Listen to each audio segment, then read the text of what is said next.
I'm so confused as to why no one has spoke on this situation before. Honestly, it is one of them things, once you hear it, it's like, how did that even happen? How did that even get past the creative team? Let me ask you a question. What are two pay-per-views you think of when you hear the road to WrestleMania? Naturally, you would think the Royal Rumble and Elimination Chamber. Now, what do you think of when you think of Royal Rumble winners? You think of main eventing WrestleMania. You think of winning world championships. Actually, you know what? Let's just take a look back at some of the previous Royal Rumble winners and what they went on to do at WrestleMania. Let's take Randy Orton in 2017. Randy Orton won the 2017 Royal Rumble and went on to defeat Bray Wyatt for the WWE title. Again, John Cena wins the 2013 Royal Rumble, goes on to defeat The Rock at WrestleMania 29 for the WWE title. And then we also have the Elimination Chamber. Again, one of those pay-per-views designed to give people an opportunity to win a title, main event WrestleMania, etc., etc. Again, with a pretty good success rate overall. Now again, if we look at some of the previous Elimination Chambers, 2017, Bray Wyatt enters the Elimination Chamber and comes out with his first ever WWE title. 2009, Triple H enters the Elimination Chamber, comes out with the WWE title. Now, what I'm getting at is entering the Royal Rumble in the Elimination Chamber and coming out and winning usually gives you a very good chance at least doing something in the WWE, whether that be main event at WrestleMania, whether that be winning a title. Whilst the success rate is typically very high in the Elimination Chamber and the Royal Rumble, there have absolutely been people who have failed. There is no doubt about it. Some people have had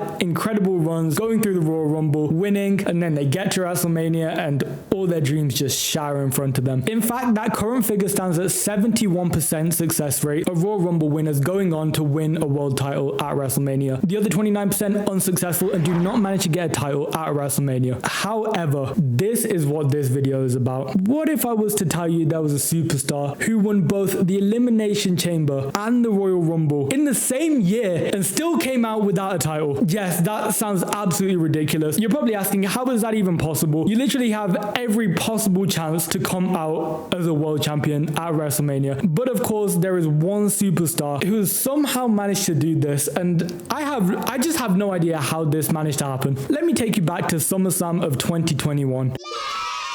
Roman Reigns versus John Cena in the main event. This was a huge deal. John Cena had just returned after God knows how many years. He had the biggest pop ever when he returned, I think, at Money in the Bank 2021. Now, obviously, Roman Reigns is on his crazy run. He defeats John Cena in the main event, and then we have a little bit of a pause at the end of the pay-per-view. And there it is. Brock Lesnar's music hits. He returns after his 2-year break from the WWE, and the WWE Universe knows what time it is. When Brock Lesnar shows up, Brock Lesnar shows up for world titles.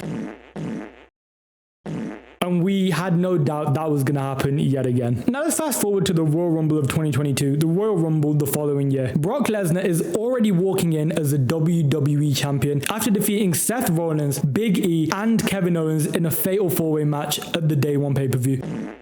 I don't know if you guys remember, but Brock Lesnar actually got that match because Roman Reigns was out with COVID or something. I think he was meant to be in that match, but obviously he got COVID and Brock Lesnar took his spot. And ultimately, Brock wins the world title and goes into Royal Rumble as the WWE champion. Now, what happens at the Royal Rumble 2022? Well, we start off with Brock Lesnar versus Bobby Lashley for the WWE title. Yeah, that didn't go so well for Brock Lesnar. Anyways, what does Brock Lesnar decide to do after losing the WWE title at the Royal Rumble pay-per-view? Does he decide to go back and call it a day? Does he decide to challenge for another title? No, and no. Brock Lesnar has a genius idea. How about if he just enters at number 30 in the Royal Rumble? Surely that guarantees him a win, right? Yeah, he in fact did enter at number 30 and won the Royal Rumble that same night. So let's just get this straight. Brock Lesnar returns at SummerSlam 2021. He goes on to win the world title at Day 1 in 2022. Royal Rumble, entering as world champion, loses his world title at the Royal Rumble, enters number 30 that same night, wins, and goes on to face the world champion at WrestleMania. I mean, if this man has not been given enough chances,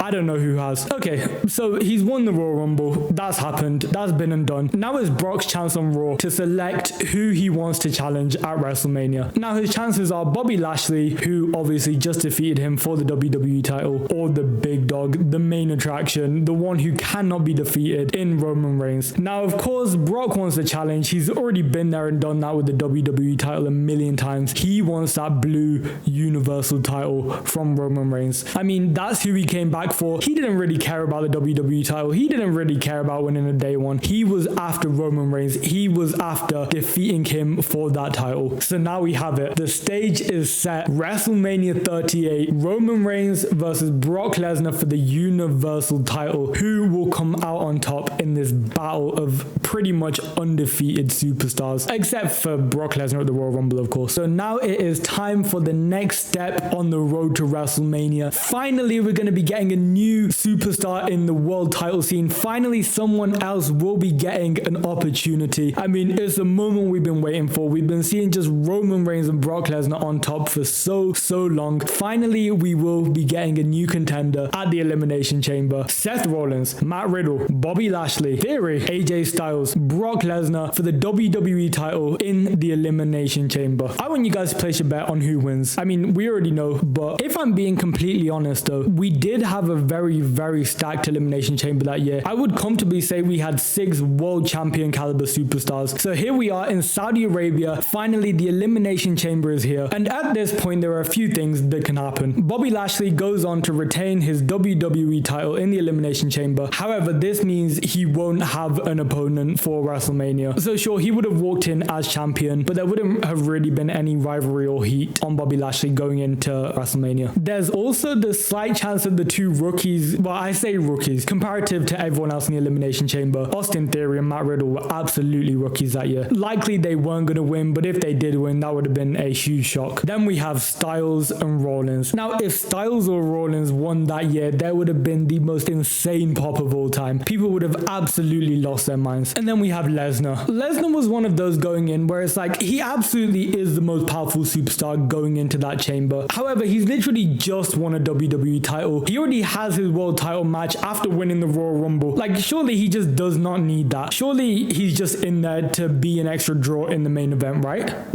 Nope. Lesnar wins the title at Elimination Chamber. So let's just set the record straight now. Brock Lesnar walked into the Royal Rumble as WWE champion. He loses the title that night, however, goes on to win the Royal Rumble and wins the WWE title back at the Elimination Chamber. So on December the 31st, 2021, he had no titles and no title shots going into 2022. Fast forward basically 3 months, he's a 2-time WWE champion, a Royal Rumble winner, and an Elimination Chamber winner. I don't know if you guys can do the maths here, but there is virtually no chance at this point he walks out of WrestleMania not a champ. He literally has been given everything to come out as champion. You know what? As a matter of fact, we'll even run the numbers. Let me run you through the numbers of the likelihoods of people to win the world title after winning the Royal Rumble or the Elimination Chamber. 71% of Royal Rumble winners have walked out of WrestleMania as world champion. 34% of Elimination Chamber winners have either walked out the same night as world champion or gone on to win the world title at WrestleMania. The final stat in all of this, which honestly puts his odds at crazy likelihoods of walking out as champion, is that 36% of champs retained at WrestleMania. So not only has he won the Royal Rumble and Elimination Chamber, but he's also walking in as the champion. If that is not all the odds in his favor, I don't know possibly what more WWE could give him at this point.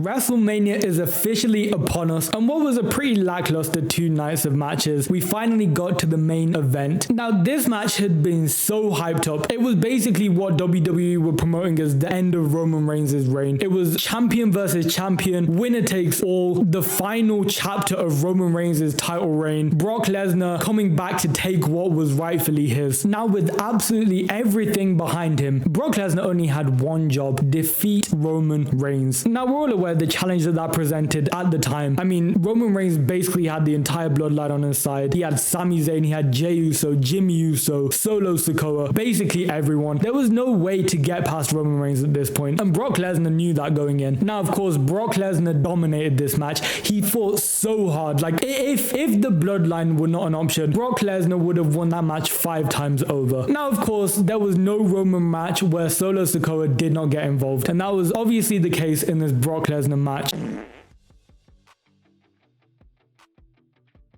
1, 2, 3. Brock Lesnar's dreams have been shattered. Fast forward to Monday Night Raw after WrestleMania. The man who won the Royal Rumble, the man who won the Elimination Chamber, the man who walked in as world champion now has absolutely nothing to his name and his pride destroyed. Now, if that's not the most unfortunate thing that could possibly happen, then I do not know what is. On the other hand, however, you can also look at it like Brock Lesnar did not need to win the Rumble that year, and he absolutely did not need to win the Elimination Chamber after that. So maybe he had it coming. Maybe that was what Brock Lesnar deserved in 2022, honestly. You know what? I want you guys to let me know in the comments if you think Brock Lesnar should have defeated Roman Reigns on that night after winning virtually everything. Or did Brock Lesnar not even deserve to win the Royal Rumble? Did Brock Lesnar not deserve to win the Elimination Chamber? Let me know in the comments your thoughts on this whole Brock Lesnar run. Anyways, thank you so much for watching. Make sure to hit that like button, subscribe so you do not miss another Redway upload. And until next time, peace.